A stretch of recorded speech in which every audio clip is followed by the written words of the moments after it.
Giang Khiếu Đường, bá chủ Giang Đông. Ba. Có ai không? Cứu mạng. Ba tôi ngất xỉu rồi. Tôi là hội trưởng hiệp hội y dược. Chuyên gia Hoàng. Bệnh nhân lao lực quá độ, đột quỵ nhồi máu cơ tim. Bác sĩ, mau cứu ba tôi. Tiền không thành vấn đề. Không muốn ông ta mất mạng thì đừng động vào.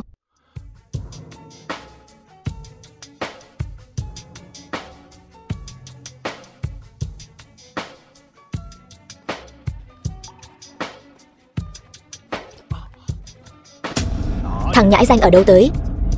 Tránh ra. Không biết thời gian là vàng bạc sao? Ông ta không phải nhồi máu cơ tim mà là trúng độc. Trúng độc. Mời một thằng nhãi danh. Là đang nghi ngờ phán đoán của tôi sao? Ngươi có chứng chỉ hành nghề y không? Nếu ba tôi có mệnh hệ gì thì 10 cái mạng của ngươi cũng không đủ đền. Chỉ cần ta ra tay, Diêm Vương cũng không dám cướp người trên tay ta. Ngươi.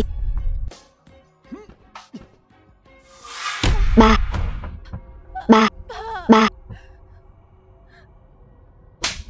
Nếu ba tôi có chuyện gì bất trắc, ta sẽ cho cả nhà ngươi chôn cùng.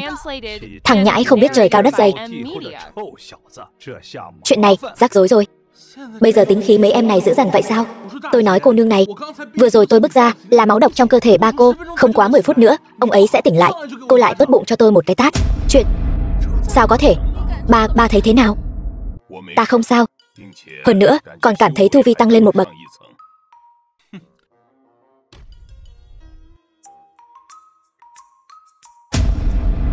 Giang gia ta ở Giang Đông độc chiếm một phương.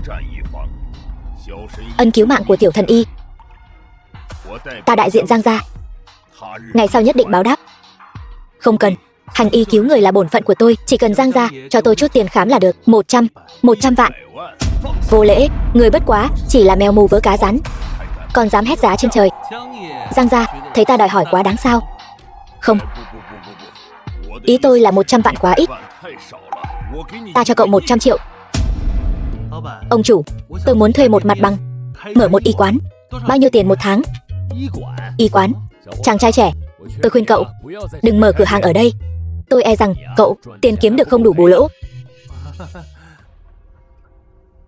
Hào ca, tiền bảo kê tháng trước không phải đã nộp rồi sao? Cửa hàng này tôi không mở nữa, tôi cho hắn thuê rồi. Ta nói cho người biết, bớt nói nhảm. Chỉ cần ở trên con phố này đều do Tiểu Đao môn chúng ta bảo kê, biết chưa? Mau nộp tiền bảo kê cho ta. Này tên kia, ngươi dám đối đầu với Tiểu Đao môn chúng ta?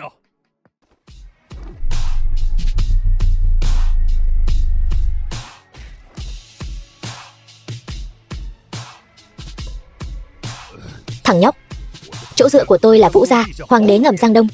Ngươi đắc tội với Tiểu Đao môn, sau này đừng hòng có ngày lành. Hôm nay ngươi tới đúng lúc lắm. Khai trương cửa hàng mới, từ nay về sau cửa hàng này ta định đoạt. Dám chọc giận chúng ta hả? Tao thấy mày không muốn sống nữa rồi. Tay của ta, ai dám làm càn trên địa bàn của ta? Vũ gia.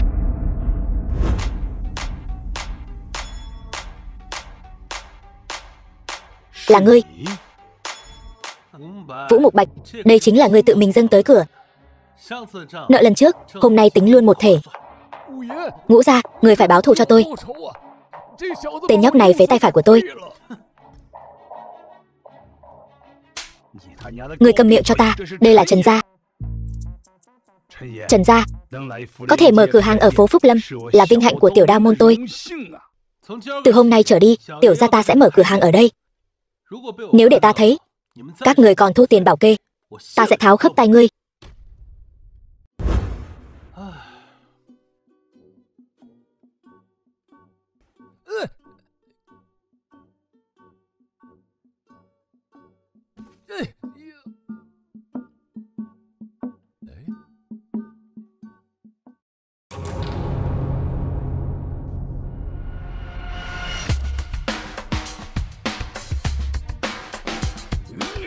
Ngươi mà không nghe lời sẽ bị tháo khớp tay.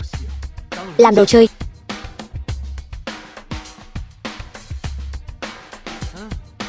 Anh hùng không chịu thiệt trước mắt, hôm khác sẽ tới tính sổ với ngươi. Đi. Tiểu tử thối, ta chỉ bị trĩ thôi, mà ngươi chữa thành liệt dương. Khốn kiếp, ngươi còn nói không kê sai thuốc. Vũ Mục Bạch, ta khi nào kê đơn thuốc cho ngươi? Đầu óc có bệnh thì đi khám khoa thần kinh. Chị, đánh tôi làm gì? Đánh đúng là ngươi. Chồng tôi trước đây thân cường thể tráng, một đêm 7 lần, lần nào cũng làm tôi không chịu nổi. Từ khi uống thuốc của ngươi, hắn chẳng đụng vào tôi. Chúng tôi vẫn chưa có con. Mọi người xem thử, có nên đánh hắn không? Tội nghiệp, tuổi còn trẻ đã phải sống cảnh quá bụa. Quá đáng lắm rồi. Đáng đánh, phải bồi thường. Đây chẳng phải là con rể phế vật trước đây của Cao gia sao? Mọi người, hắn chính là tên phế tế trước đây của Cao gia, ăn bám Cao gia 10 năm, chỉ biết cọ rửa bồn cầu, chẳng biết chút y thuật nào. Người đây chẳng phải là coi thường mạng người sao? Chu thiếu gia, có thời gian lo chuyện bao đồng của ta thì nên đi khám mắt trước đi. Đừng tưởng dựa hơi chủ mới là có thể hoành hành ngang ngược ở Đông Lăng. Chu thiếu gia đang ghen tị với ta chuyện ăn bám sao? Cũng chỉ có con ngu ngốc đó mới coi trọng ngươi. Nói nhảm với hắn làm gì? Đập cho ta, dừng tay. Đây là đại minh tinh Giang Nê, con gái của Giang Đông bá chủ Giang Khiếu Đường. Sao cô ấy lại đến đây? Hình như đó là đại minh tinh. Chính là cô ấy, Giang Vô Song. Hóa ra cô ấy là minh tinh. Khó trách có chút quen mắt. Hóa ra đã thấy trên tivi. Giang tiểu thư, sao cô lại đến đây? Giang lão gia, dạo này khỏe chứ? Vũ mỗ đang định đi thăm lão nhân gia. Cha tôi hôm nay không có thời gian đến. Ông ấy biết hôm nay y quán của anh khai trương, đặc biệt bảo tôi đến chúc anh khai trương đại cát. Anh có quan hệ gì với Giang gia? Anh ấy là vị khách quý nhất của Giang gia chúng tôi. Ôi trời ơi, cậu ơi, hiểu lầm, tất cả đều là hiểu lầm. Vũ gia, đừng vội xin lỗi. Không có hiểu lầm gì cả, ngươi có ý gì? Hôm nay ta nể mặt Giang tiểu thư gọi ngươi một tiếng ra. Ngươi đừng có không biết điều. Vũ Mục Bạch, đừng để bị người ta lợi dụng, bản thân còn không biết. So với việc này, sắc mặt người tái nhợt, ấn đường đen xì, miệng lưỡi khô khốc, quan trọng nhất là ngay cả cứng cũng không cứng nổi. Đây rõ ràng là dấu hiệu của việc phóng đãng quá độ. Vẫn nên quan tâm nhiều hơn một chút đến thân thể của mình đi. Sao ngươi biết? Hay cho anh, Vũ Mục Bạch, anh có phải đang lén lút sau lưng lão nương ra ngoài lăng nhăng rồi không? Hèn chi mỗi lần bảo anh trả bài, anh đều như mất vậy. Đau đâu, đau của ta đâu? Hôm nay ta không thiến anh thì ta theo họ anh.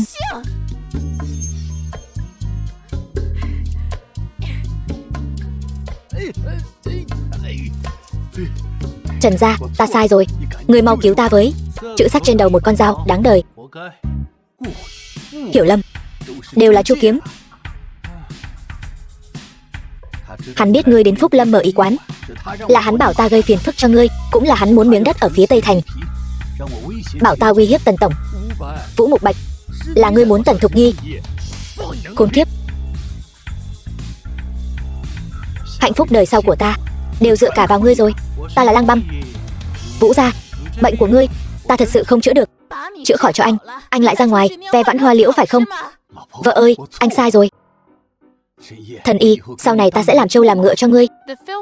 Sinh người, ta không dám nữa. Nể mặt vợ ngươi, giúp ngươi một lần. Nếu còn có lần sau thì ngươi cứ chờ chầu trời đi. Cảm ơn thần y.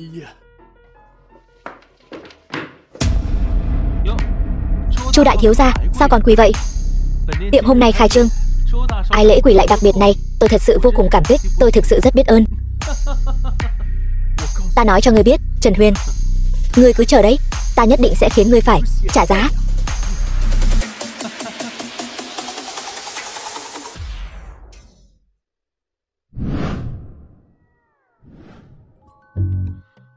Nhìn cái gì mà nhìn? Anh mà dám có ý đồ đen tối với ta, ta sẽ...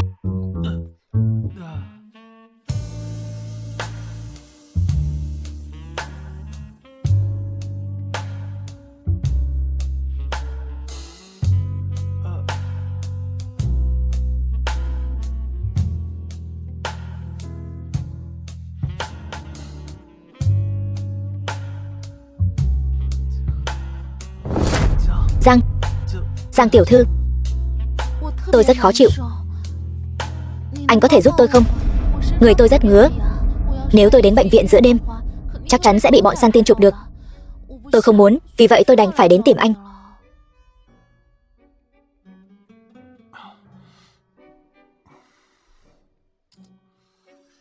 Tôi đây có phải bị dị ứng không? Không sao, cô cứ lên giường nằm trước đi.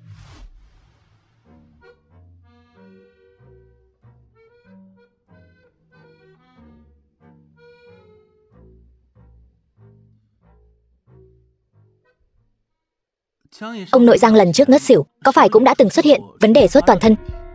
Sao anh biết được? Nhưng lúc đó, ba tôi không để ý lắm. Đây không phải dị ứng đâu. Cô và Giang lão gia đều bị trúng độc. Tôi nghi ngờ có người nhắm vào Giang gia các người. Anh nói gì? Hy vọng là tôi đoán sai. Thôi đừng nói chuyện này nữa, tôi sẽ châm cứu bài độc cho cô. Được, vậy tới đây đi. Giang tiểu thư, cô cởi hết quần áo ra đi. Cởi hết sao?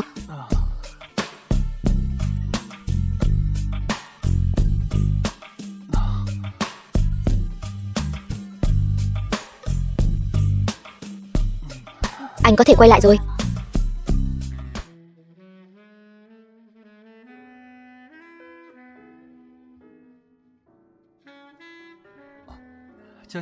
Giang tiểu thư, thả lỏng nào. Khi châm cứu nhất định phải thả lỏng, nếu không sẽ rất khó có hiệu quả.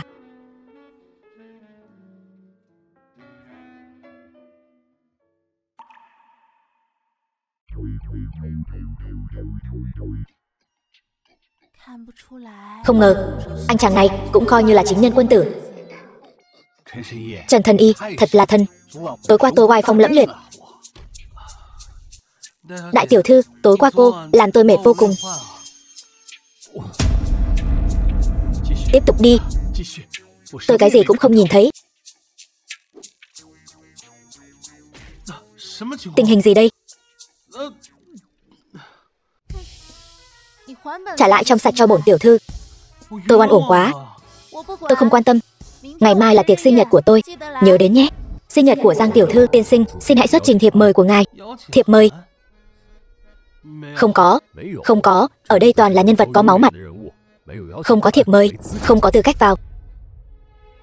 Đây là tiệc sinh nhật của Thiên Kim Giang Đông bá chủ. Anh tới làm gì? Tới xin ăn sao? Giao, chúng ta vào thôi. Anh không có thiệp mời sao? Thiệp mời đặc biệt. Cao tiểu thư, mời vào trong. Thiệp mời đặc biệt. Cao gia đúng là có bản lĩnh. Cao gia chúng tôi ở Đông Lăng cũng được coi là thế gia có máu mặt, không phải là đám nhà quê núi rừng nào đó có thể so sánh được. 2.000 vạn, cả đời này anh chưa từng thấy đâu nhỉ. Nể tình anh trước đây từng làm trâu làm ngựa cho Cao gia. Lau giày cho tôi. Cầu xin tôi, có lẽ tôi sẽ dẫn anh vào. Ông nội, mau nhìn kìa, Giang Đông bá chủ, Giang Khiếu Đường. Ông ấy chắc chắn là biết ông tới nên đích thân ra đón. Đương nhiên rồi. Cao gia chúng ta vốn dĩ là thế gia nhất lưu mà. Cái này, Tiểu Thần Y, cuối cùng cậu cũng tới. Toàn bộ thế gia Đông Lăng đều đang đợi cậu đấy. Cao lão gia, tôi không có thiệp mời. Giang lão gia, đồ mù mắt, dám cản Trần Thần Y. Cậu ấy là thượng khách của Giang gia chúng tôi. Xin lỗi Trần Thần Y, là tôi có mắt như mù, mời ngài vào trong.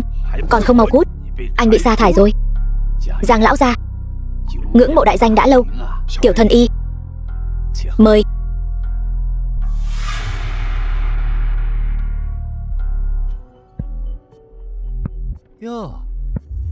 Vợ tổng giám đốc của Trần Thần Y đâu rồi? Còn phải nói sao? Kẻ vô dụng chỉ biết ăn bám như hắn chắc chắn là bị đá rồi. Đừng tưởng anh quen biết Giang gia là tự cho mình tài giỏi. Không có người phụ nữ nào thích loại vô dụng như anh. Những người phụ nữ ưu tú như chúng tôi chỉ thích người có năng lực như Kiếm ca ca. Cảm ơn các đại gia tộc đã tham gia tiệc sinh nhật của tiểu nữ.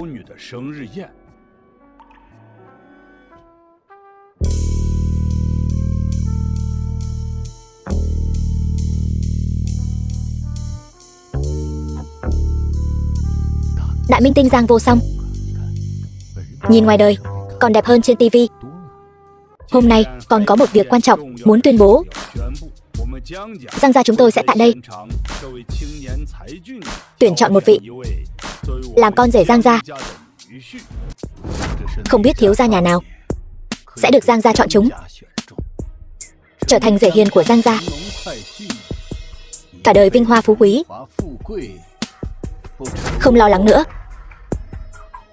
Chu Kiếm, Giang gia đại tiểu thư tuyển chọn con rể. Anh là con rể Cao gia thì kích động cái gì? Ngắm minh tinh cũng không được sao?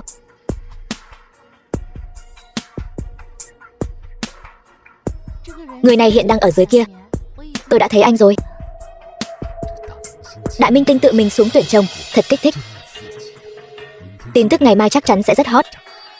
Đúng vậy, con đàn bà này chẳng qua chỉ trắng hơn em một chút. Có gì mà đắc ý? Em muốn xem thử con rể Giang gia rốt cuộc là ai. Cô ta xuống rồi. Là tôi, Chu Kiếm, anh. Nhìn cô nàng này cũng khá xinh đẹp. Cô ta đi về phía tôi rồi. Không được, buông ra. Giang tiểu thư.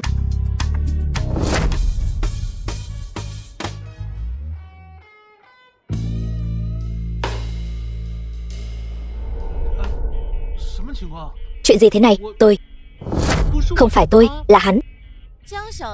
Giang tiểu thư, cô bị mù rồi sao? Cô muốn chọn hắn. Giang tiểu thư, cô còn trẻ, đừng để bị kẻ nào đó lừa gạt.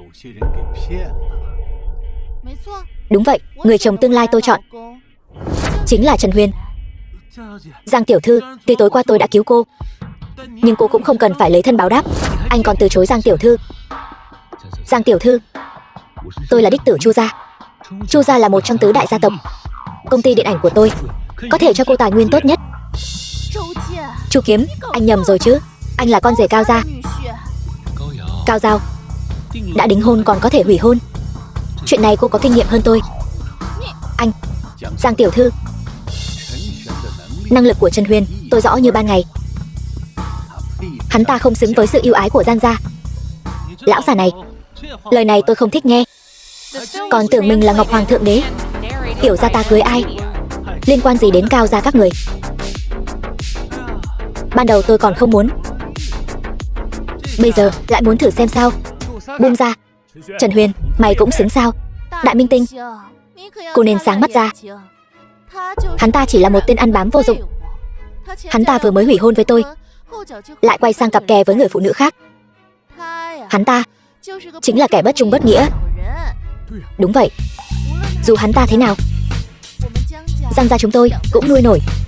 Thằng con rể phế vật nhà họ Cao này cũng ghê gớm thật. Thế mà lại khiến cho đại minh tinh nhà họ Giang này cam tâm tình nguyện nuôi hắn. Phế vật. Nói 10 năm rồi, không chán sao? Chuyện gì vậy? Nếu anh không cưới em thì cứ chờ xem em bị gả cho lão già 80 tuổi đi. Theo em đi, em sẽ không bạc đãi anh đâu.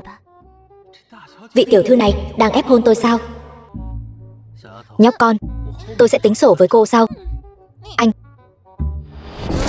Giang tiểu thư, cô đừng để hắn lừa. Hắn đã kết hôn rồi. Cái gì? Anh đã kết hôn rồi sao?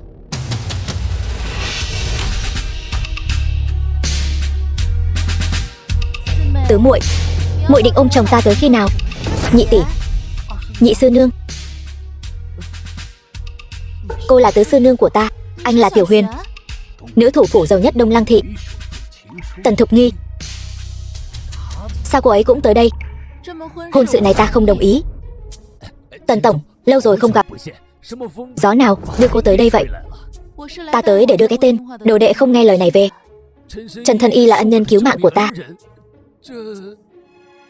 Nhị tỷ, sao tỷ không nói cho muội biết sớm hơn? Tiểu Huyền xuống núi rồi sao?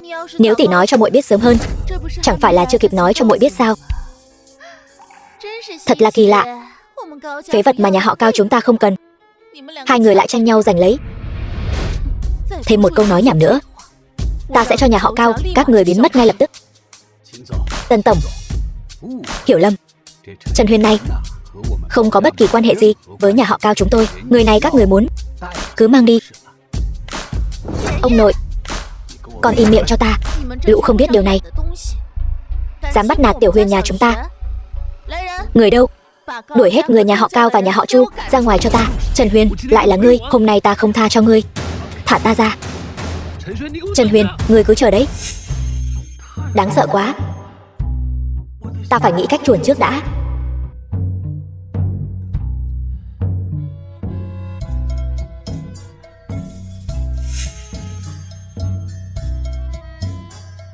Tiểu đồ đệ, đợi ta với. Cứu mạng. Cứu mạng. Cứu mạng. Cứu mạng. Đau quá. Tiểu ca, cứu tôi.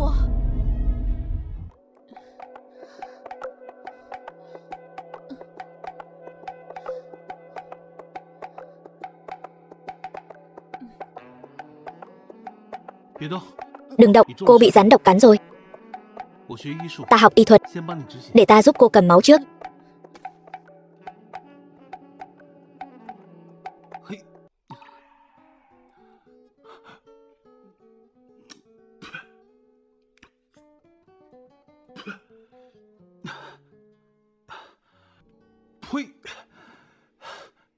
Được rồi, để ta tìm thảo dược đắp lên.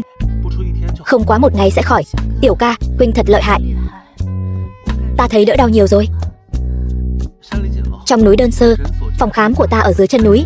Ta đưa cô xuống núi. Kỳ lạ, hôm nay sao không có ai xếp hàng? Ta là đệ tử thân truyền của Y Thánh. Đây là bách thảo hoàn do sư phụ tự tay luyện chế, chữa bách bệnh. Tốt. Đồ giả mạo từ đâu tới, dám mạo danh Y Thánh? Tiểu tử thối, lâu rồi không gặp, lão già hơi bị thú vị. Ngươi mở rượu thủ đường sang cạnh ta rồi. Tiểu tử thối, mấy lần trước ta không muốn so đo với ngươi. Bây giờ ta đã được chân truyền của Y Thánh. Y quán rách nát của ngươi chờ đóng cửa đi. Khẩu khí cũng không nhỏ. Ngươi nói ngươi là đồ đệ của Y Thánh, có bằng chứng gì không? Bách thảo hoàn trong tay bổn thân y chính là bằng chứng tốt nhất. Ngươi xem, ngươi có biết ta không? Ngươi là cái thá gì? Nếu ngươi có bệnh, uống một viên bách thảo hoàn đảm bảo thuốc đến bệnh trừ. Thần dược do Y Thánh tự tay luyện chế. Ta muốn xem thử thế nào là chữa bách bệnh. Lấy một viên, 2 vạn. Cái gì? Ngươi sao không đi cướp luôn đi? Cần hay không thì tùy.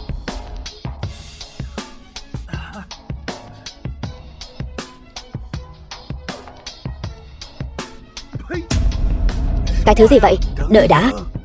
Ta tới trước, đại phu, ta muốn mua 10 viên. Ngươi cái sao chổi này? Ngươi sao cũng ở đây?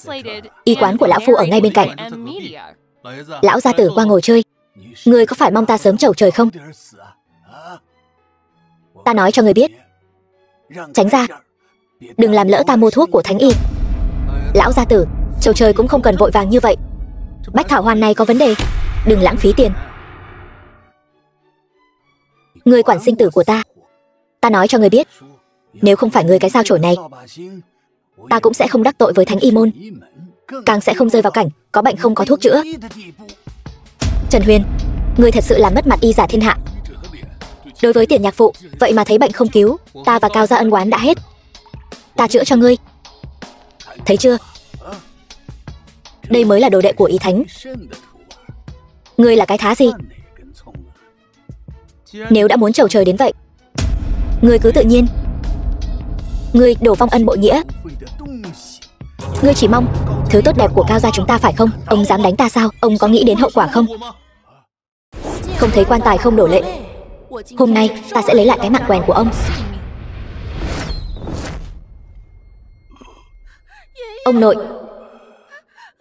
Không thể nào. Bách thảo hoàn của Y Thánh môn, trải ra đều dùng được.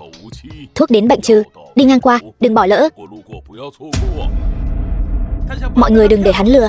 Bách thảo hoàn này giá thành chỉ vỏn vẹn 5 đồng thôi. Ngươi có thể không tin ta, chẳng lẽ ngươi còn không tin Y Thánh sao? Y Thánh, tiểu gia ta chính là Y Thánh. Ngươi là Y Thánh. Nếu ngươi là Y Thánh, ta chính là cha của Y Thánh. Cái dạng này của ngươi làm thú cưng cho Y Thánh, người ta cũng chẳng cần. Xem ra ngươi ghen tị ta bán được thuốc tốt. Ta biết rồi. Ngươi sợ ta cướp mất việc làm ăn của ngươi, cố ý bôi nhọ Y Thánh môn chúng ta. Nếu mọi người không tin thần dược của chúng ta, có thể thử nghiệm tại chỗ, đảm bảo thuốc đến bệnh trừ. Nếu không làm được, sẽ không lấy một đồng nào, đến gấp trăm lần. Thầy thuốc, tôi muốn. Tôi thử trước. ta tặng ngươi một viên miễn phí. Được.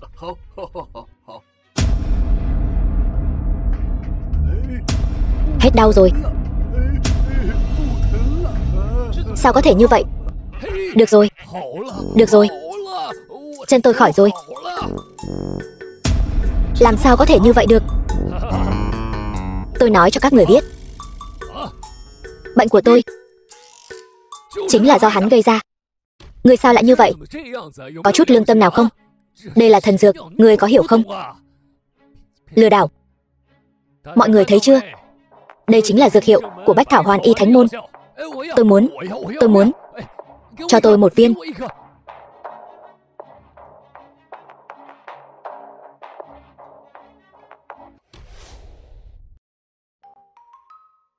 Viên thuốc này chắc chắn có gì đó kỳ lạ. Nhưng mà rốt cuộc là có vấn đề gì?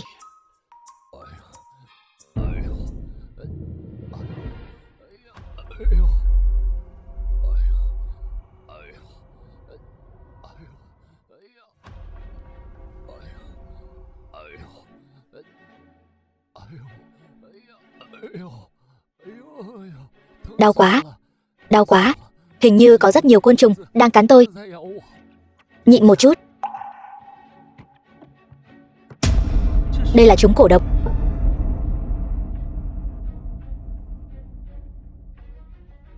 Hôm nay sau khi uống Bách Thảo Hoàn, sau khi về nhà, ông còn làm gì nữa? Trong lòng vui vẻ nên uống thêm 2 chén. Huyết cổ vốn đang ngủ say, nhưng rượu đã kích thích cổ trùng. Bây giờ nó đang hoạt động trong não ông. Ban ngày huyết cổ nhập thể, kích thích não bộ của ông, khiến ông tưởng chân đã khỏi. Thực chất là nó đang khống chế thần kinh của ông. Huyết cổ nhập thể, làm tổ trong não. Lâu dần, ông sẽ trở thành con rối của nó. Chẳng khác gì người thực vật. Tôi cầu xin cậu, cứu tôi với. Là lỗi của Cao gia chúng tôi. Xin cậu hãy cứu tôi còn chưa muốn tiêu đời. Ở đây lẫn cả chất thải của huyết cổ. Bách Thảo Hoàn không phải là thuốc, là tổ nuôi huyết cổ. Đây là đan dược của Thánh Y Môn ta, không lừa không bịp, bao trị bách bệnh. Ngươi, tên lang băm hám lợi, xuống đây cho tiểu gia. Sao lại là ngươi nữa? Thuốc này căn bản không phải do Thánh Y Môn luyện chế. Nói, ai đưa cho ngươi? Hồ đồ, đây là thánh dược của Thánh Y Môn. Thánh Y Môn là tông tộc của ta, ngươi còn dám trước mặt ta mà ăn nói bậy bạ, nói thuốc này ai đưa cho ngươi? Ta không biết, thả ta ra. Nói thật, nếu không ta sẽ đích thân cho ngươi trải nghiệm sự thần kỳ của loại thuốc này. Ta nói, đừng cho ta ăn.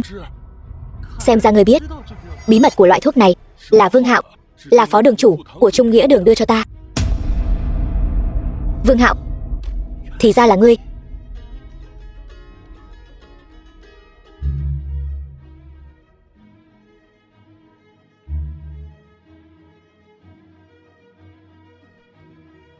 Vương Hạo, nếu ngươi dám động vào ta, ta nhất định sẽ cho ngươi sống không yên ổn. Nếu không muốn cô ta trầu trời, một mình đến Dạ Sắc hội sở.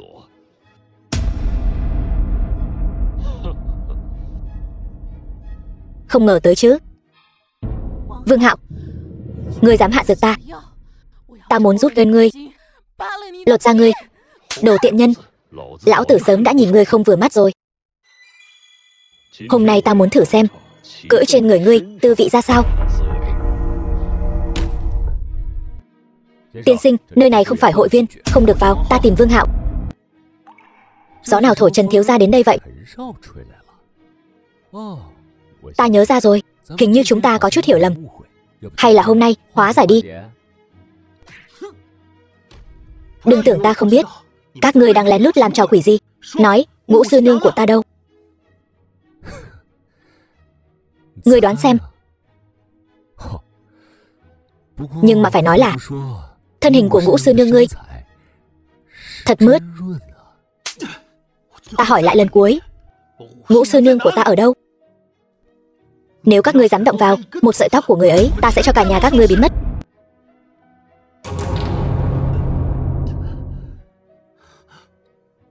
Mê hồn hương. Khốn kiếp, dám đánh ta, đánh nó cho ta. Gọi ngươi một tiếng Trần thiếu gia mà còn được voi đòi tiên. Kéo nó vào cho ta.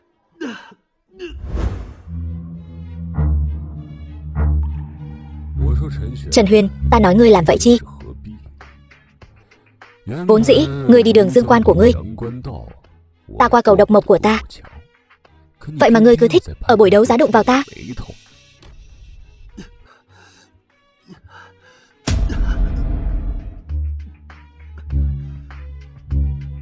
Đông Lăng thị, còn chưa đến lượt ngươi làm càn. Mau thả Ngũ sư nương của ta ra. Tiểu tử, nơi này là địa bàn của ta. Ngươi sẽ hối hận. Ta, Vương Hạo, ngần ấy năm chưa từng làm chuyện gì hối hận.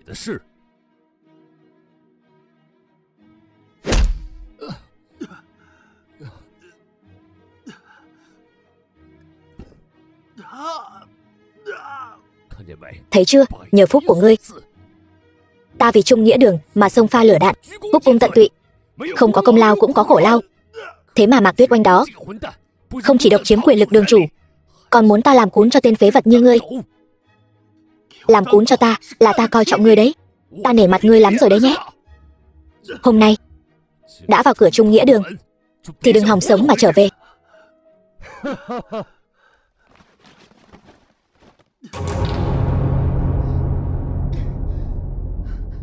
Tiểu Huyền,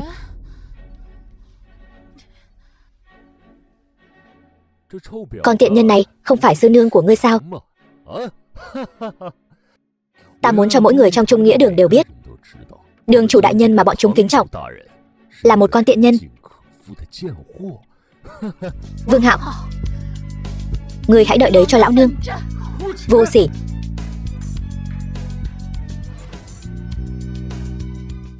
Hai thầy trò các ngươi thương lượng đi.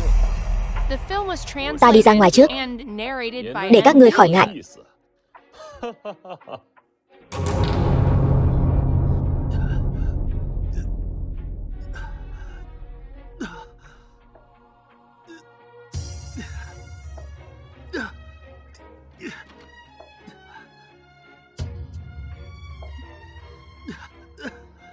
Tiểu Huyền,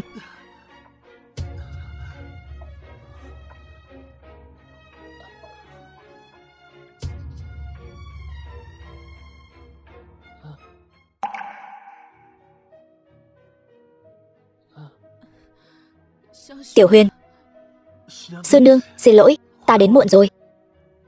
Tiểu Huyền, Tiểu Huyền, thân thể con nóng quá, ta bị hạ dược rồi.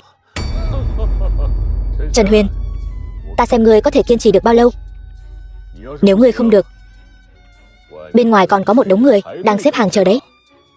Vương Hạo, ngươi dám? Có gì mà không dám? Thằng nhãi danh, ngươi cũng xứng đấu với ta sao? Ngươi còn non lắm. Hoặc là bắt đầu, hoặc là đổi người. Ta chỉ cho các ngươi 10 phút để suy nghĩ.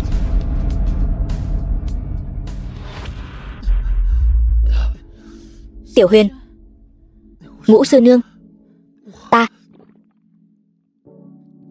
Tiểu Huyền, Tiểu Huyền, Tiểu Huyền, thà bị người khác lợi dụng, chi bằng bây giờ cứ cho cậu.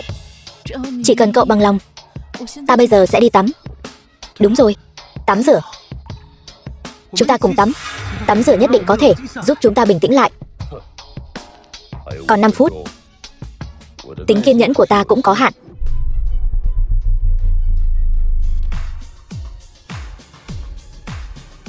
Vương Hạo, ta không tha cho ngươi.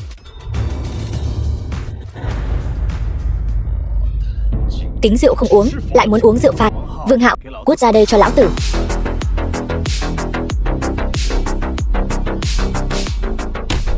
Là ngươi. Mục Bạch, ngươi tới làm gì? Trần Thần Y gì chứ? Hôm nay ngươi phải cho ta một lời giải thích. Bớt giả ngu với ta.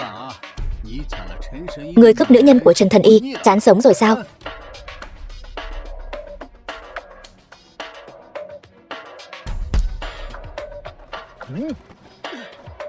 Vừa rồi không phải rất ngông cuồng sao? Hủy hoại ta. Ngươi cứ chờ kiếp sau ngồi xe lăn đi. Tên khốn. Nói phét cũng giỏi lắm. Hôm nay ta sẽ xé nát cái bản mặt này của ngươi. Dám bất kính với Trần Thần Y, đúng là tự tìm đường bỏ mạng. Ngươi, Ngũ Gia, ngươi sao lại tới đây? Ngay trước mắt ta mà dám bắt Trần gia.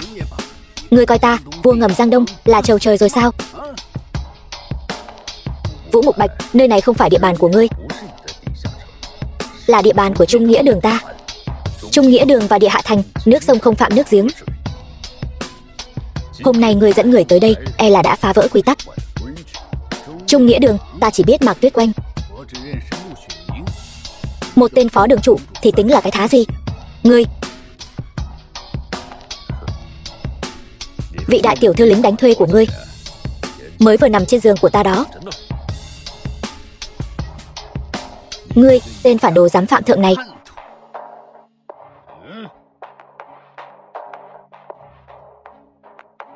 Trung Nghĩa Đường bây giờ, ta làm chủ. Nể mặt ngươi cũng là một bá chủ Giang Đông. Chuyện này ngươi đừng nhúng tay vào. Ta còn kính ngươi một tiếng Vũ gia. Nếu không, ngươi cũng giống bọn chúng. Băm nhỏ cho chó ăn. Lão tử lăn lộn ở Giang Đông, gây dựng danh tiếng lúc ngươi còn chưa cai sữa. Có bản lĩnh thì thử xem. Lão Vũ, thanh bảo đao của ngươi thật sự đã già rồi.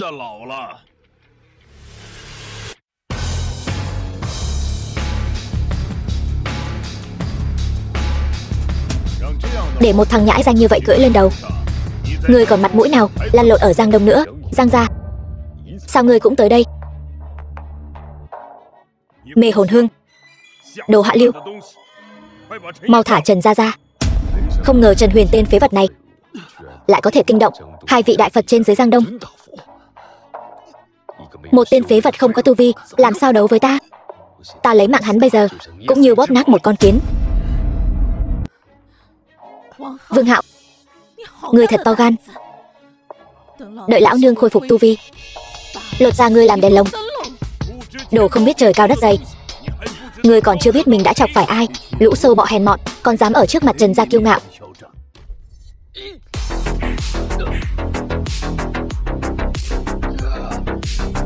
Không thể nào. Dược hiệu của mê hồn hương kéo dài 7 ngày 7 đêm. Sao ngươi lại nhanh như vậy? Thứ đồ hạ lưu này, tiểu gia ta giải chỉ cần 1 giờ. Dám động đến sư nương ta, tiêu đời.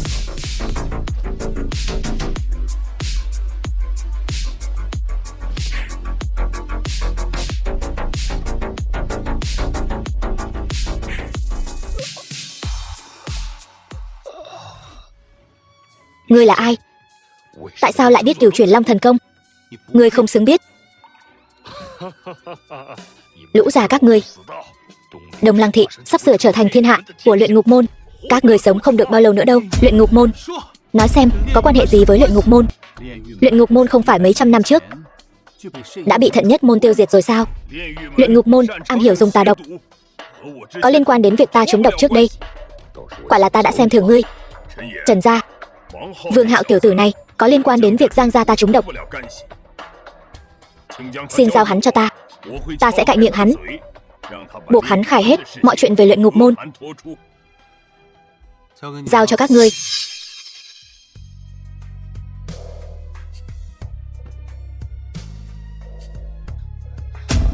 Muội muội sao rồi? Dược hiệu của linh hồn hương đã được ta hóa giải, sắp tỉnh lại rồi. Chuyện trong lời tiên tri vẫn xảy ra. May mà chỉ là kinh động một trận. Ta vừa moi được từ miệng Vương Hạo, Luyện Ngục môn đã trở lại. Sau trận đánh đó, dư nghiệt của Luyện Ngục môn đã chạy đến Đông Lăng. Không ổn, ngũ hành biến quái. Sư nương, ý người là sao? Tương lai, người mà 5 vị sư nương chúng ta hầu hạ không phải con. Lần này Luyện Ngục môn xuất hiện ở Đông Lăng nhất định là nhằm vào con mà đến. Bây giờ đi tìm lão nhị, nhờ bà ấy chuẩn bị chút ngân lượng cho con. Nhớ cẩn thận. Ta ở nhà chăm sóc ngũ muội.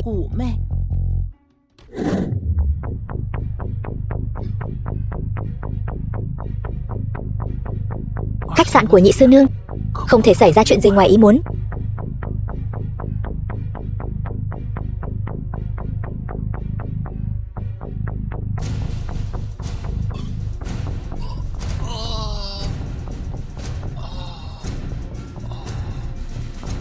Mau gọi Vương tiên sư, đừng cản đường, mau để ta vào. Lão gia nhà ngươi bị trúng tà rồi. Mỗi ngày thần côn lừa bịp. Như người đây không ít đâu. Tiểu tử, môn khách của lão gia đều đã đầy rồi. Muốn cứu người lập công, hay là đổi chỗ khác đi. Người bên trong là Vương Khang, thủ phủ Kính Đô. Hắn muốn đương nhiên là tu vi cao thâm như chúng ta rồi. Đi chỗ khác, đừng chắn đường.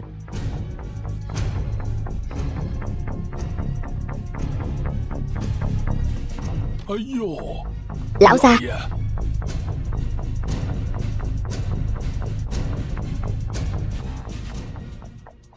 Bách Thảo Hoan, dừng tay.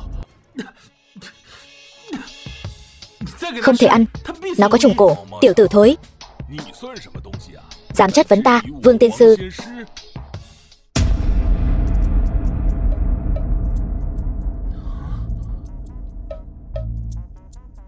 Đây chính là Bách Thảo Hoàn do Y Thánh đích thân luyện chế, có thể trị bách bệnh, giải được bách độc. Nực cười. Đây có phải thuốc của Y Thánh hay không, ta chẳng lẽ không biết. Ngông cuồng, dám cả gan làm thân với Y Thánh.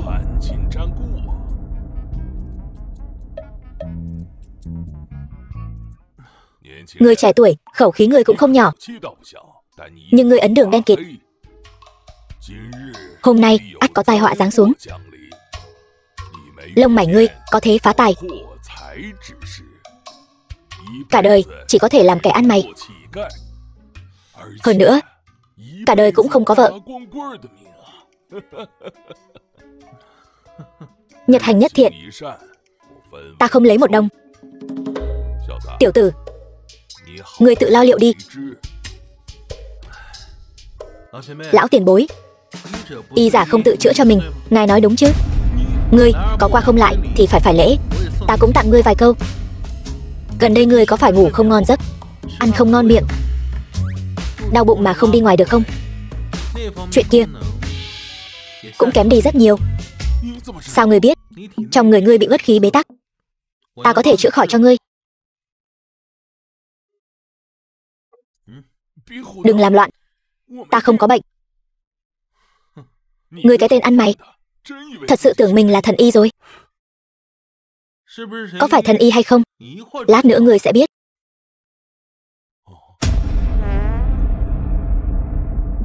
Tiểu tử, ngươi cứ chờ đấy. Cửu Long thần công ta đã đột phá tầng thứ 3, khai thiên nhãn, có thể nhìn thấy ô uế tà khí.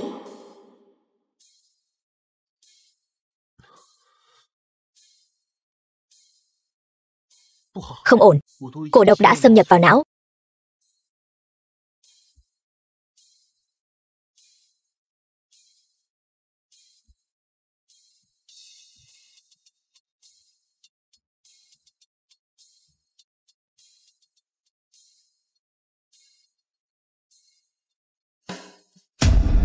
To gan, ai cho phép ngươi tự ý chữa bệnh cho lão gia?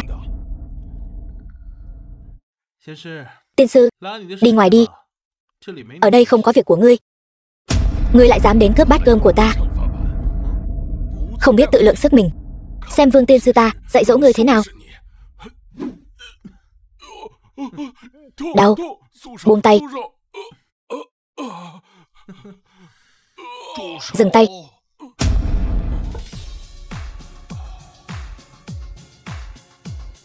Lão gia ngài tỉnh rồi. Ngươi cái tên tiểu tử, lão gia đều là tiểu tử đó quấy rối. Cái đầu của ta nhẹ nhõm hơn nhiều rồi. Cái gì?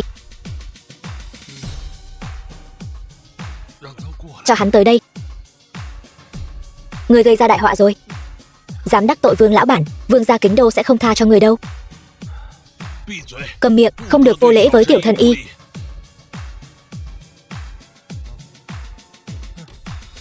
Đa tạ tiểu thần y cứu mạng. Ta là Vương gia Kính Đô, nếu tiểu thần y không chê, đến môn hạ ta ngồi chơi.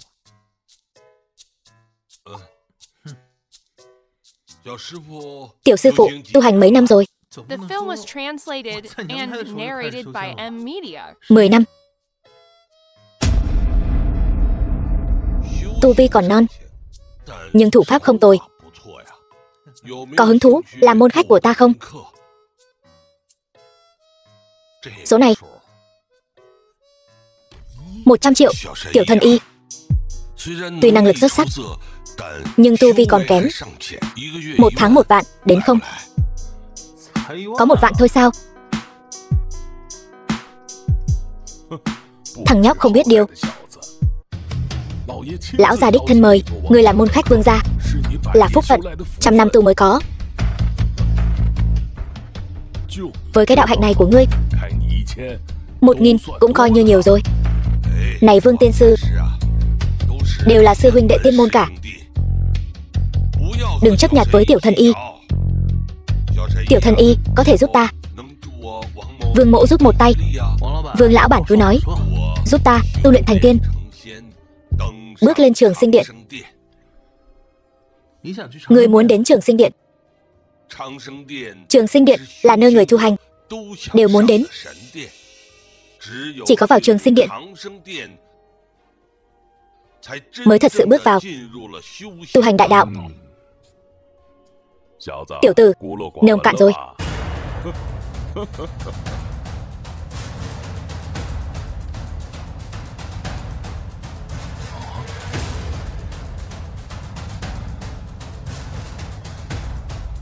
Chậm đã, to gan.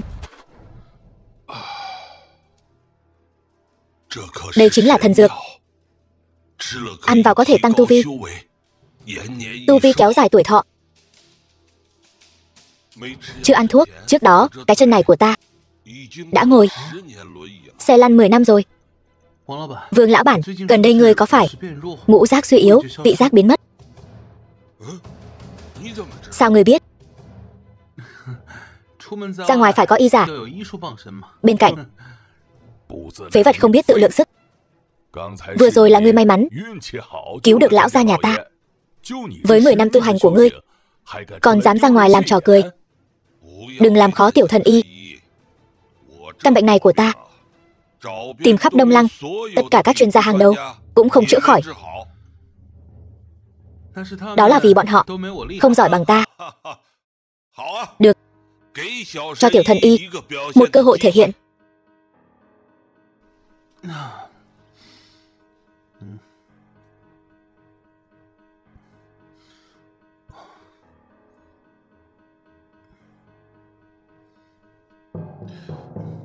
Được rồi, chỉ là tên nhóc. Ngươi châm vài mũi, lão gia nhà ta khỏi bệnh rồi. Vậy thì toàn bộ chuyên gia Đông Lăng đều đi ăn mày hết. Vương lão bản nếu không tin, có thể ăn thử ngay bây giờ, xem có vị gì không.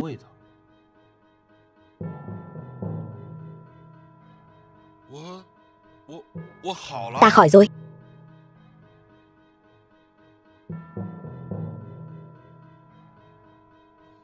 Đã lâu rồi không được ăn cơm thoải mái như vậy. Quả thật không thể nhìn mặt mà bắt hình dong. Tiểu thần y, mấy con số? 1 tháng 1 triệu, ở lại bên cạnh ta, làm thầy thuốc riêng của ta. Ngươi thấy thế nào? 1 triệu. Vương lão bản, nếu lần sau còn cần, ta sẽ tự mình đến.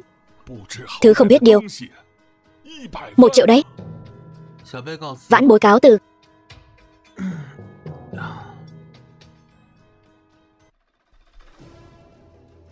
Vương lão bản, thuốc nào cũng có 3 phần độc.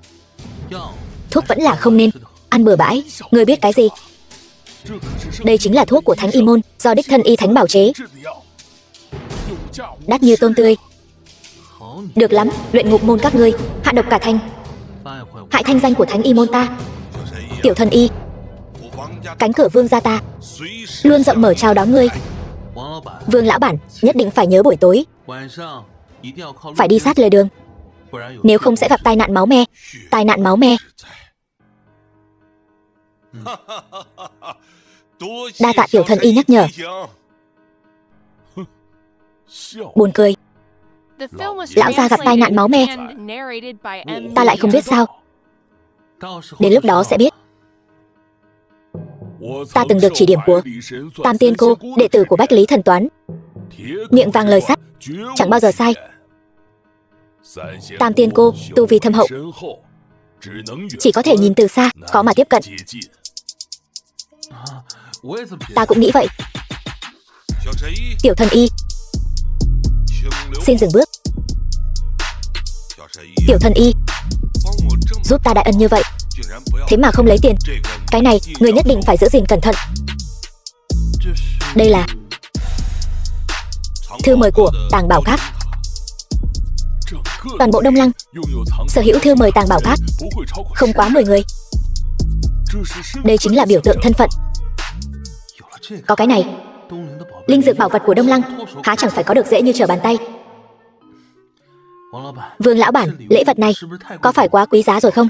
Tiểu Thần Y, chỉ cần ngươi có thể giúp ta bước lên Trường Sinh Điện, ta mua cả Tàng Bảo Các tặng cho ngươi cũng chẳng đáng là gì. Tu luyện y pháp, tu thân dưỡng tính, tu luyện võ thuật, tăng cường sức khỏe. Vương lão bản, không cần thiết phải chấp niệm với việc tu hành như vậy. Thần tiên còn đang ngưỡng mộ phàm nhân. Thật ra Trường Sinh Điện cũng không đẹp lắm đâu. Ngươi lầm rồi. Được tận mắt gặp điện chủ Trường Sinh Điện là tâm nguyện cả đời ta. Sẽ có một ngày được gặp.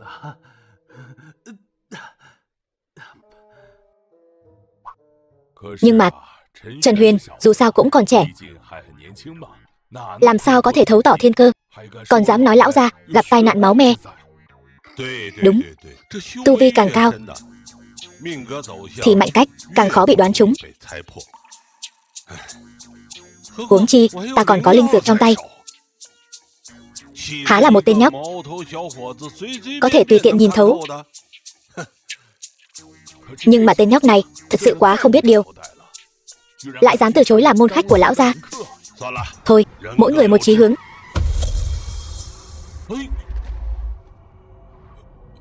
Không thể trùng hợp như vậy chứ. Tai nạn máu me.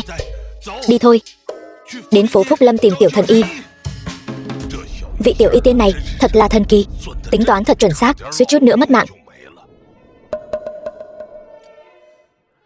Hãy đến xếp hàng ở cửa trước. To gan, lão gia nhà ta đích thân đến thăm. Cho ngươi thể diện rồi. Cái y quán rách nát của ngươi còn dám ở trước mặt vương gia ta giả vờ ra vẻ ta đây. Câm miệng. Không thấy Tiểu Thần Y đang bận sao? Vương tiên sư trên miếu nhỏ của ta. Ra khỏi cửa rẽ trái là đại y viện. Điểm báo cực xấu. Tiểu tử, ngày trầu trời của ngươi sắp đến rồi. Mạng của tiểu gia Diêm Vương còn không tính ra. Ngươi lại là cái thứ gì? Ngươi nghi ngờ ta chính là nghi ngờ Tam Tiên Cô Bách Lý Thần Toán. Không giấu gì ngươi. Bản tiên sinh được Tam Tiên Cô đích thân chỉ điểm. Trùng hợp thay, sư cô của ta cũng là Tam Tiên Cô. Nói như vậy, ngươi là sư đệ của ta. Nhưng sao ta chưa từng nghe Tam sư nương nhắc đến có một tên đồ đệ ngu si như heo như ngươi. Tiểu tử thối, ngươi biết cái gì? Tam Tiên Cô có 3.000 môn đồ, coi trọng nhất là xuất thân. Ta là người đứng nhất của Thanh Vân Quan. Thanh Vân Quan là đệ nhất đạo quán hương hỏa. Ngươi lại đến từ nơi nào? Thánh Y Môn. Thằng nhóc không biết trời cao đất dày. Loại lời nói đại nghịch bất đạo này ngươi cũng dám nói ra. Thánh Y Môn là nơi nào? Thánh Y Môn là tổ tông của Y Môn. Thiên hạ y giả che lấn đều muốn đến nơi tu tiên. Nghe người ta thổi phồng 20 năm, các ngươi chưa nói chán, ta đã nghe chán rồi. Thánh Y Môn gọi ta đi, ta cũng không muốn đi. Khoác lác, còn muốn khoác lác nữa. Ngươi tưởng ngươi là y thánh sao? Tiểu Thần Y, lời này không thể nói bừa. Thánh Y Môn 10 năm chọn một nhân tài, đều là chọn thiên tài có tiên cốt bẩm sinh. Loại nhân tài này vạn người mới có một. Cho nên nói Thánh Y Môn từ mấy trăm năm trước đã biến mất rồi. Theo ta được biết, Thánh Y Môn chỉ để lại một môn đồ cuối cùng, cũng chính là Y Thánh cuối cùng của Thánh Y Môn. Ai? Hình như gọi là Dê Huyền. Cái gì? Liên quan gì đến ngươi? Không ai từng thấy dung mạo của hắn. Lịch đại Y Thánh, lấy Long Ngọc làm tín vật.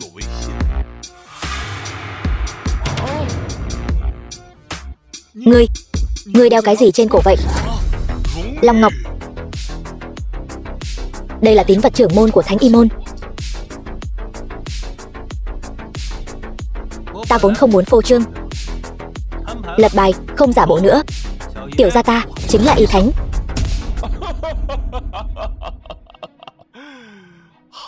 Được lắm, tiểu tử ngươi giỏi. Lấy một miếng ngọc giả để lừa bịp. Ngọc này có vết nứt, chắc chắn là giả. Long ngọc này có chứa thiên niên huyền thiết, làm sao có thể vỡ được? Long ngọc này là pháp khí phong ấn tu vi của ta. Thiên niên huyền thiết thì đã sao? Vẫn không thể chống lại cửu chuyển long thần công. Một thành công lực. Lão gia, chúng ta về trước thôi. Thằng nhãi này toàn nói dối, thật to gan lớn mật. Không chỉ mạo nhận mình là đồ đệ của Tam Tiên Cô, mà còn khoác lác nói mình là Y Thánh. Vương tiên sư được chân truyền của Tam Tiên Cô, xem sao bói quẻ, đứng đầu Đông Lăng, chưa từng sai lầm. Tiểu thân Y tuổi trẻ bồng bột. Mấy ngày nay cứ nghe tiên sư đi, an phận thủ thương.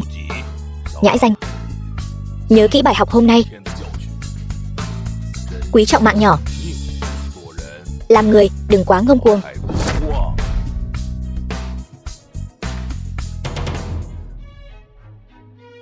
Tiểu Huyên, khát nước chưa? Ta rót nước cho con.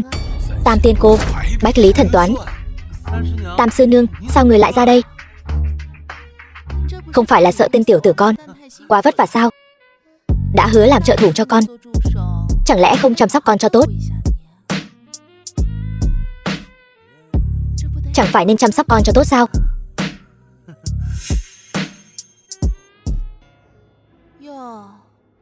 Tiểu tử nhà họ Vương vẫn còn sống sao? Tam Tiên Cô, lão nhân gia, lâu rồi không gặp. Kể từ lần chia tay ở Kính Đô đã 10 năm rồi. Cảm tạ Tam Tiên Cô, năm xưa đã cứu mạng. Nếu năm đó người không tính ra, Vương Hạo đã động tay động chân trên xe của ta, thì ta đã chầu trời rồi.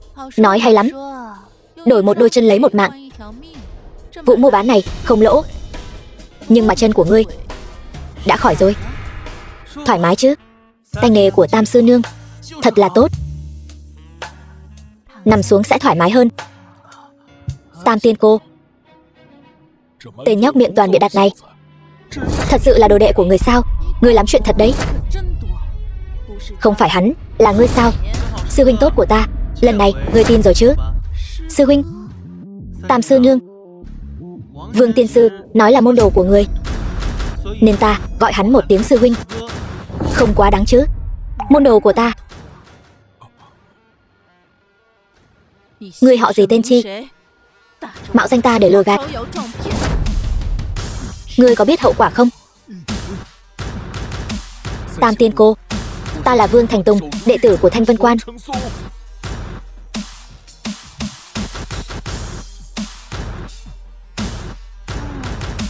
Nhớ ra rồi, chính là cái đạo quán chuyên lừa tiền hương hỏa đó.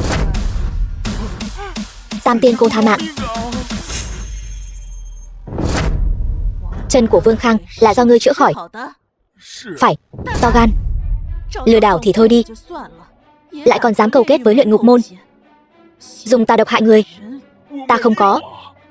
Xin Tiên Cô minh xét. Đây là cái gì? Tiên Cô, đây là thần dược do Y Thánh đích thân luyện thành. Y Thánh ở ngay đây. Người chắc chứ? Cái gì? Là ta? Làm sao có thể? Sao tên nhóc này lại có thể là Y Thánh được? To gan. Trần Huyền chính là truyền nhân đời thứ 89 của Thánh Y Môn. Ta đã chứng kiến nó lớn lên. Người thật sự là Y Thánh. Tiểu thân Y là Vương mỗ ta mắt kém, trách lầm tiểu thân Y rồi. Xin người hãy nhận ta làm đồ đệ. Cái gì? Không được. Vương lão bản, mau đứng dậy đi. Không, ngài là Y Thánh, lại là đồ đệ của Tam Tiên Cô. Nếu ngài có thể nhận ta làm đồ đệ, là vinh hạnh của ta. Sao có thể được? Ta chưa từng làm sư phụ của ai. Tiểu Huyền, tu vi hiện tại của con đã có thể xuất sư rồi. Nếu con đã có duyên với vương gia thì hãy nhận Vương Khang làm đồ đệ đi. Cái gì vương gia, thủ phủ Kính Đô, lại trở thành đồ đệ của tên nhóc này? Nếu Tam sư nương đã lên tiếng, ta sẽ nhận ngươi làm đồ đệ. Được.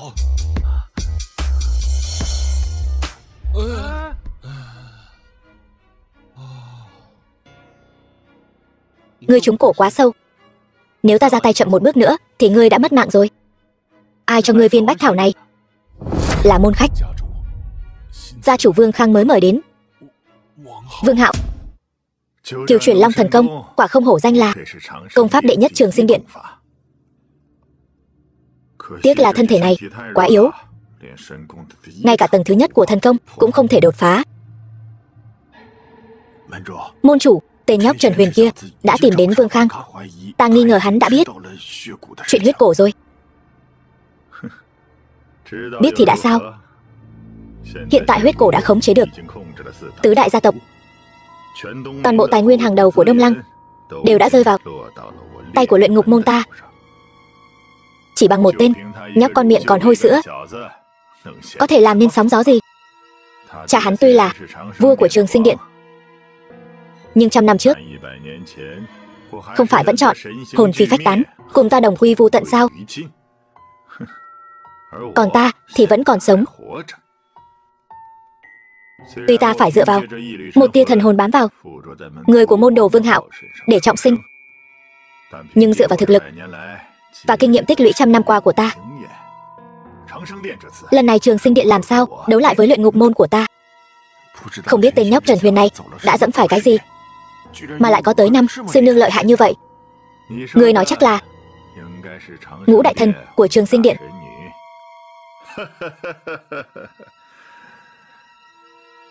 Đến thật dễ dàng. Không ngờ ngũ đại thần nữ của Trường Sinh Điện lại xuống núi hầu hạ hắn sớm như vậy. Ngũ thần nữ, đây là các ngươi tự mò đến cửa.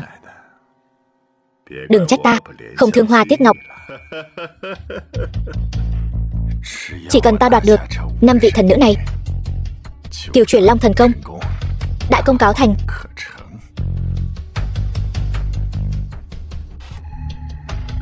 Đây là mẫu cổ. Trước đây ở trên người ngươi là công cổ. Công cổ đã động tình. Nếu không dùng mẫu cổ áp chế, không quá tối nay ngươi sẽ bạo thể mà vong. Yên tâm đi, đợi ta thần công đại thành, nhất định sẽ đưa Chu gia bước vào tiên môn.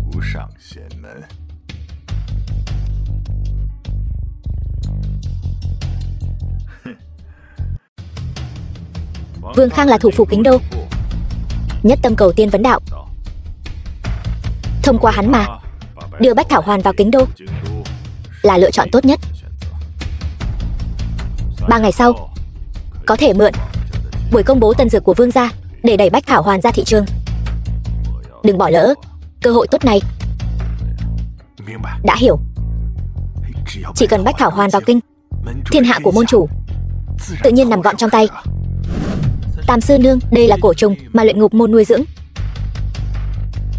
Ta còn tưởng là thứ tốt gì, hóa ra chỉ là bán thành phẩm.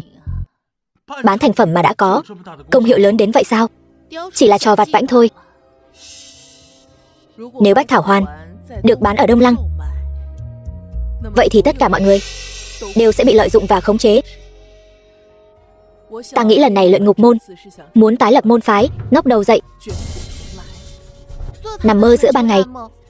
Bọn tà ma ngoại đạo này từ 100 năm trước đã nên trầu trời hết rồi. Luyện ngục môn và ta có mối thù sát cha. Ta tuyệt đối sẽ không để hắn tiếp tục gieo họa cho thế gian. Không ổn rồi. Hai khí xung khắc, hung sát đoạt xá. Môn chủ luyện ngục môn thế mà còn sống. E rằng môn chủ luyện ngục môn dùng quỷ pháp để bảo tồn thân hồn. Này, e rằng đã dùng trường sinh chi pháp mà trùng sinh ở nơi khác. Hiện tại Kiều Chuyển Long thần công của ta mới tu luyện đến tầng thứ 3. Nếu không gấp rút tu luyện, e rằng không địch nổi. Tiểu Huyền, chẳng phải còn có chúng ta sao?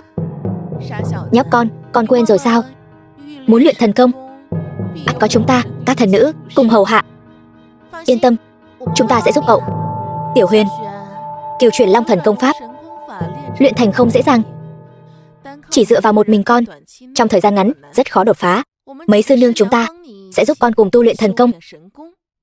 Tiểu Huyền, sư nương đã tính toán, tính ra hôm nay là thời điểm tốt để con tu luyện Kiều chuyển Long thần công. Ý của các tỷ muội chính là ý của ta. Tiểu Huyền, cơ hội không thể bỏ lỡ. Thời gian không trở lại. 5 vị sư nương, hãy giúp tôi trong thời gian ngắn nhất tu luyện thần công.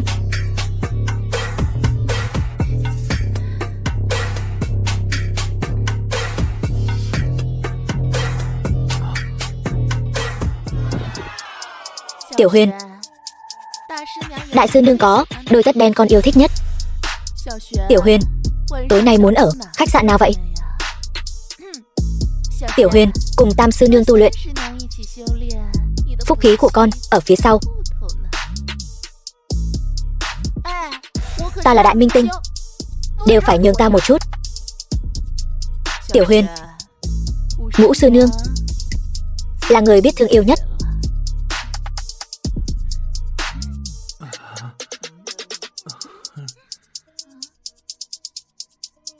Tiểu Huyền, lại đây. Đại sư nương bắt mạch cho con. Đại sư nương, người bắt mạch làm gì? Đương nhiên là đối chứng hạ dược. Cho con một phương thuốc long tinh hổ mãnh. Đại sư nương, là ta. Giữ cho ta một phòng tổng thống sang trọng nhất. Còn nữa, từ ngày mai trở đi, khách sạn Long Hoa toàn bộ phải sơ tán, không cho phép bất kỳ ai quấy rầy. Dương Tròn, thế nào? Ngày mai hủy hết tất cả các lịch trình.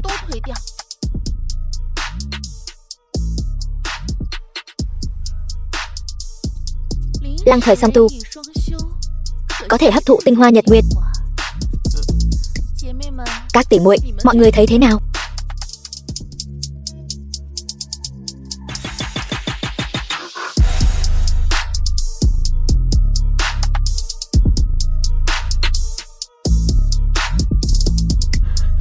Thần công đại thành, chúc mừng quân vương hồi quy. Các sư nương đang làm gì vậy? Tiểu đồ đệ của mọi người. Quân vương gì chứ? Năm đó Thánh Y môn và Luyện Ngục môn đại chiến. Phản đồ Luyện Ngục môn tuy bị tiêu diệt toàn bộ, nhưng Thánh Y môn nguyên khí cũng đại thương. Lão quân vương thần hình tan biến. Ông ấy giao thiếu chủ cho 5 vị thần nữ chúng ta nuôi dưỡng, giúp con hoàn thành thần công. Bây giờ thần công đại thành, lão quân vương cuối cùng có thể an nghỉ rồi. Nếu không có 5 vị sư nương giúp đỡ, con mãi mãi không thể đột phá tầng thứ 5. Đa tạ 5 vị sư nương đã nuôi dưỡng, dạy dỗ. Đồ ngốc, đây là sứ mệnh của 5 sư nương chúng ta. Bây giờ con đã đại công cáo thành, cuối cùng cũng đến lúc báo thù cho phụ thân con rồi. 3 ngày nữa, trong buổi họp báo ra mắt tân dược của Vương Hạo, sẽ ra mắt Bách Thảo Hoàn. Theo ta suy đoán, hắn không chỉ muốn mượn tay Vương Khang để khống chế Đông Lăng, mà còn muốn đưa Bách Thảo Hoàn đến Kính Đô. Ta sẽ đi diệt hắn ngay bây giờ. Hắn là cái thá gì, dám ở Đông Lăng làm càn? Đừng vội, Vương Khang là người của ta. Hắn nói với ta, 3 ngày nữa Vương Hạo sẽ ra mắt tân dược của bọn họ tại buổi họp báo của Vương gia. Hắn muốn nhân cơ hội này dò la tin tức của môn chủ Luyện Ngục môn. Ta bảo Vương Khang cố ý tung tin bệnh tình nguy kịch, nói là đang thu mua số lượng lớn Bách Thảo Hoàn. Vương Hạo, tên tiểu nhân này, đã phản bội ta. Vừa hay lần này, nợ cũ nợ mới, cùng tính toán hết. Ngươi thật to gan. Ngươi có biết ta là ai không? Ta chính là hội trưởng Hội Y Dược Đông Lăng, lão tiên sinh nhà chúng tôi. Há là hạng người ngươi có thể gặp. Ngươi, tôi nghe nói Vương lão bản bệnh nặng, nên đặc biệt mang Bách Thảo Hoàn đến biếu. Nếu làm chậm trễ bệnh tình của Vương lão bản, thì cẩn thận cái đầu của ngươi đấy. Có Bách Thảo Hoàn này, cứu mạng Vương lão bản là có thể trở thành môn khách của Vương gia. Về sau vinh hoa phú quý còn phải lo lắng sao? Tên tiểu tử này làm sao có thể vào được? Người nói ta sao? Đương nhiên là đến tìm đồ đệ của ta rồi. Đồ đệ? Tên tiểu tử nhà ngươi cũng xứng thu nhận đồ đệ sao? Tên tiểu tử nhà ngươi chắc chắn cũng muốn làm môn khách của Vương lão bản. Ta không thích làm môn khách của Vương gia. Vương gia, thủ phủ Kính Đô đang rộng rãi chiêu mộ môn khách thiên hạ. Ai mà có thể lọt vào mắt xanh của Vương lão bản thì đời sau phú quý không lo. Ai đó? Ở cửa ồn ào cái gì vậy? Đây chẳng phải là Vương tiên sư sao?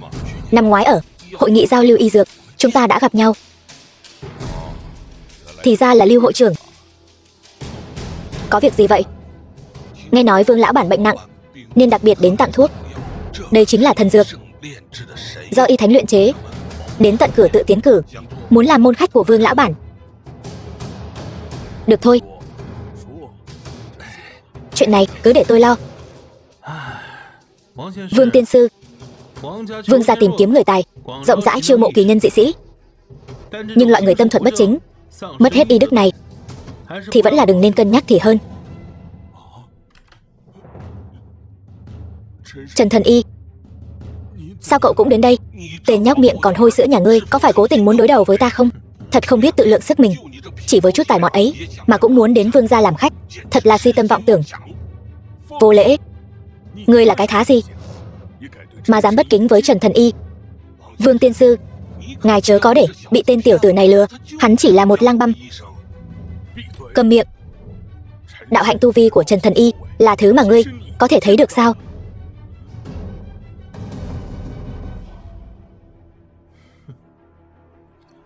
Không ngoài dự liệu của ta. Con chuột này vừa ngửi thấy mùi thơm liền chạy tới. Tiểu tử, ngươi chính là không muốn thấy ta làm môn khách của Vương gia. Không nhận môn khách của Vương gia đã đủ rồi. Cái gì? Vương tiên sư, sao ngài lại tin lời phiến diện của tiểu tử này? Không cần nhiều lời. Môn khách của Vương gia Kính Đô, ngươi xứng đáng sao? Ta đường đường là hội trưởng hiệp hội y dược mà không xứng. Hắn, tên lang băm này, xứng sao? Thứ không biết tự lượng sức mình, ngươi cũng dám. So với Trần Thần Y, tiên sư, ta cũng chỉ là một tiểu nhân vật mà thôi, không muốn cùng Lưu hội trưởng tranh cao thấp. Vương tiên sư, tiểu tử này sẽ không phải là đồ đệ của ngài chứ? Đồ nhi của ta. Lão già, đừng nói bậy. Trần Thần Y, ta không có ý đó. Không ngờ Vương tiên sư ngài là đệ tử của Thanh Vân Quan, lại chấp nhận một tên lang băm làm đồ đệ. Nói ra, không sợ hiệp hội y dược chê cười sao? Cả đời này nếu ta có thể nhận Trần Thần Y làm đồ đệ, ta tiêu đời cũng không tiếc. Ai to gan lớn mật vậy, dám ở cửa Vương gia ta gây chuyện? Lão gia, ngài tới rồi. Vương lão bản, ta tới đưa thuốc cho ngài đây. Sư phụ, sao người lại tới đây? Biết trước người tới, ta đã phái người đi đón người rồi. Đồ nhi tốt của ta thật chu đáo. Mau vào trong ngồi. Sư phụ. Lão gia, tên lang băm này cũng có Bách Thảo Hoàn. Đúng vậy, chính là con sâu hại người. Người đâu? Đốt nó cho ta. Người điên rồi. Đây chính là thần dược do y thánh luyện chế đó. Câm miệng. Dám ở đây bôi nhọ y thánh, kẻ không có y đức như ngươi, không xứng làm thầy thuốc nữa. Truyền lệnh của ta, bây giờ phong sát kẻ này, vĩnh viễn cút khỏi Đông Lăng thị. Đừng tin tiểu tử này, hắn chỉ là một lang băm ở cái y quán rách nát. Lang băm, thứ không biết điều. Ngươi xem, đây là cái gì?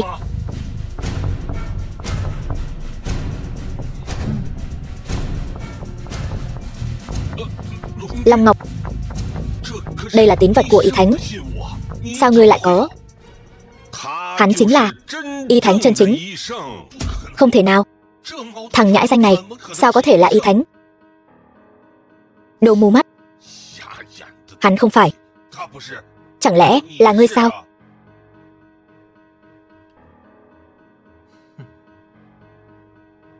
Trần Thần Y là truyền nhân duy nhất của Thánh Y môn. Ngươi đắc tội hắn chính là đắc tội với tất cả y giả trong thiên hạ.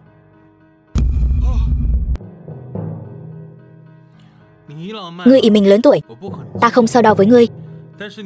Nhưng ngươi rõ ràng biết Bách Thảo Hoan sẽ hại vô số người. Vậy mà ngươi lại vì tư lợi cá nhân mà coi mạng người như cỏ rác. Ngươi không xứng làm thầy thuốc nữa.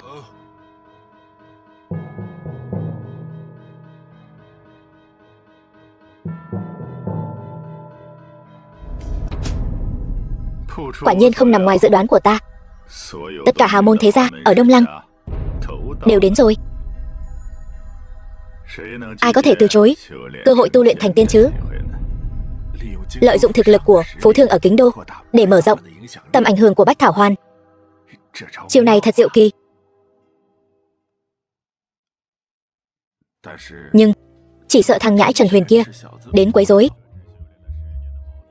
Một thằng nhóc chỉ tu luyện 10 năm, sao có thể so được với 100 năm tu vi của ta?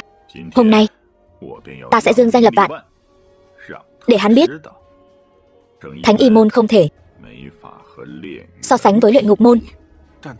Nhưng 5 vị sư nương của hắn lại cực kỳ lợi hại. Chỉ cần dậm chân là có thể khiến Đông Lăng long trời lở đất. Ta sợ sẽ bất lợi cho chúng ta. Yên tâm, hôm nay không ai có thể giúp Trần Huyền được.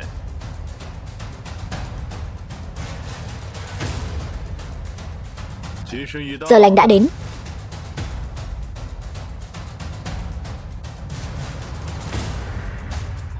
Hoan nghênh quý vị đến tham dự buổi họp báo ra mắt tân dược của Vương gia. Xin mời gia chủ Vương gia tuyên bố bắt đầu.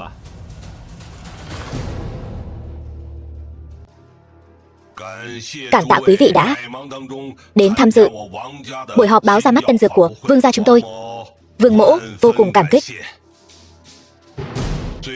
Gần đây ở Đông Lăng đang lưu hành Bách Thảo Hoan là do Thánh Y của Thánh Y môn nghiên cứu.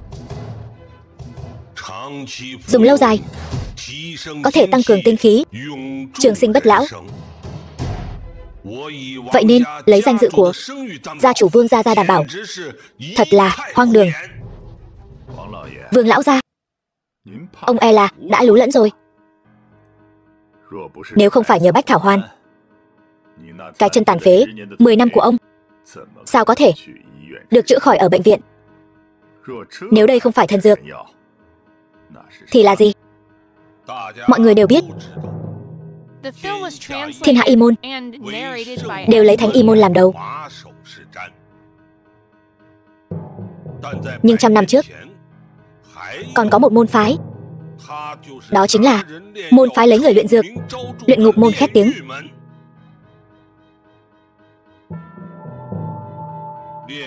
Luyện Ngục môn lấy người sống luyện thuốc, bất nhân bất nghĩa, nuôi huyết cổ, tội ác tày trời. Vương lão bản, hôm nay Đông Lăng thế gia đều có mặt ở đây. Người ăn nói ngông cuồng, yêu ngôn hoặc chúng là ý gì? Người nói vậy là ý gì? Bách Thảo Hoan này hoàn toàn không phải Thánh Y nghiên cứu ra, cũng không phải thần dược gì. Vương Khang, Bách Thảo Hoan này đã chữa khỏi chân cho ngươi.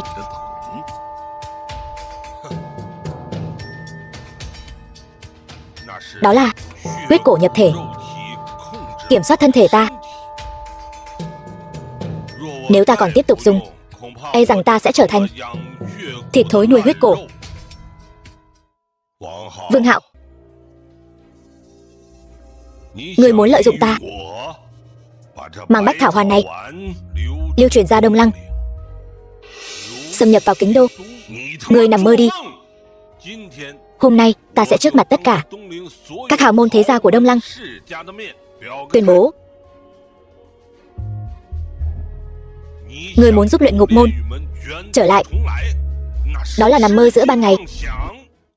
Bây giờ ngươi đã trúng cổ độc của ta.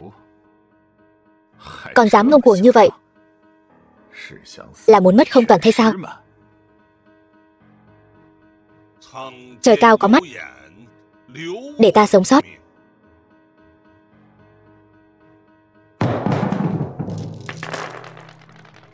Chỉ cần có ta, Vương Khang, cả đời này ngươi đừng nghĩ tới chuyện mang thuốc này lưu truyền ra Đông Lăng.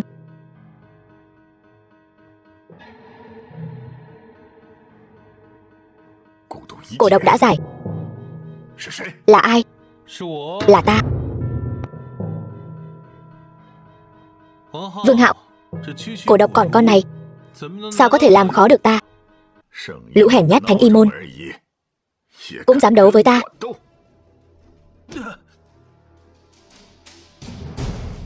Ngươi không phải Vương Hạo, ngươi là môn chủ luyện ngục môn. Cha ngươi cũng mất trong tay ta. Chỉ bằng ngươi còn muốn đấu với ta?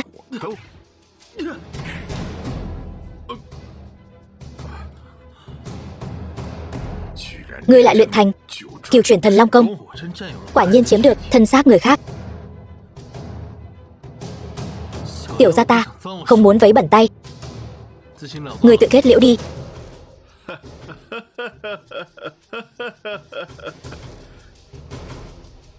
Nếu ta trầu trời, ngươi sẽ không bao giờ được gặp sư nương của ngươi nữa. Ngươi đã làm gì?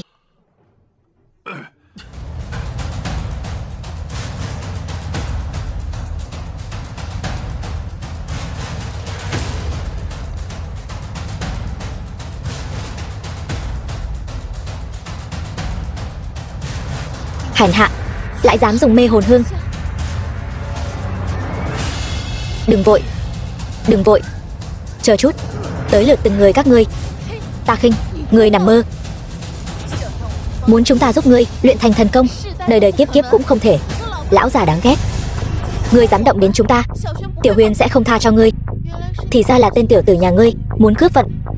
Kẻ cướp vận người khác sẽ không có kết cục tốt đẹp. Ngươi cứ chờ trầu trời đi.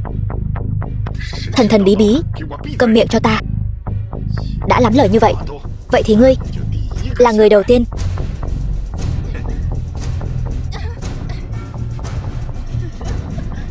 Lão già, người đàn ông đụng vào ta đều bạo bệnh mà tiêu đời cả rồi. Muốn trầu trời đến vậy sao? Nói sớm đi chứ. Lại đây. Tư vị nữ thủ phủ Đông Lăng này chắc là sướng lắm nhỉ. Đợi lát nữa rồi tính sổ. Ngươi cái bà đồng này, muốn thải âm bổ dương, tu luyện thần công. Ngươi bộ xương già này ăn cho hết nổi không? Diêm Vương cũng lơ lửng trên đầu ngươi rồi đấy. Ngươi còn nghĩ đến trâu già gặm cỏ non sao? Ta khinh. Tất cả im miệng cho ta.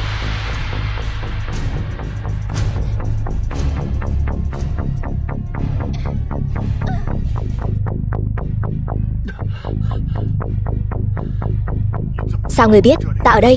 Chán sống.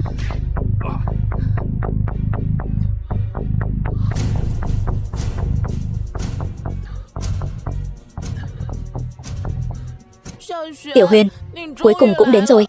Lão già đáng ghét này, hắn ức hiếp ta. Sư nương, mọi người không sao chứ?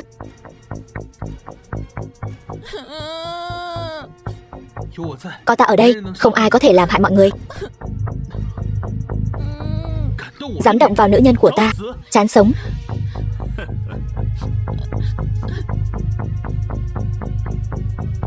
Ngũ đại thần nữ của Trường Sinh Điện, thải âm bổ dương, khí cụ tuyệt hảo. Cho tên tiểu tử nhà ngươi thật là phung phí của trời. Chi bằng nhường lại cho ta, vui vẻ một chút. Đi chầu trời đi.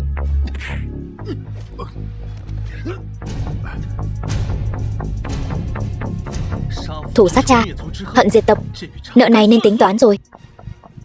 Cửu Chuyển Long Thần Công, ngươi vậy mà tu luyện đến mức viên mãn rồi.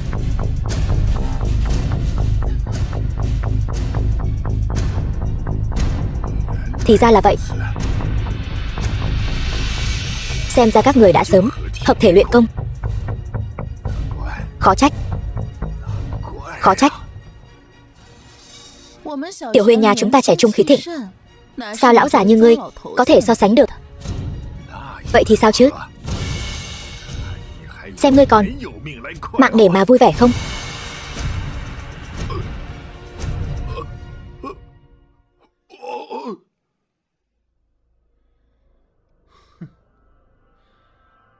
Bách thảo hoa này tư vị thế nào? Không thể nào, ta không có ăn. Vào đi.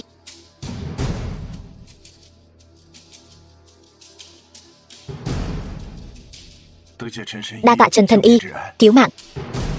Cổ công và cổ mẫu trên người ngươi đều đã được loại bỏ. Ngươi dám phản bội ta? Ngươi dùng bách thảo hoàn uy hiếp tính mạng Chu gia ta còn phải cảm kích ngươi hay sao?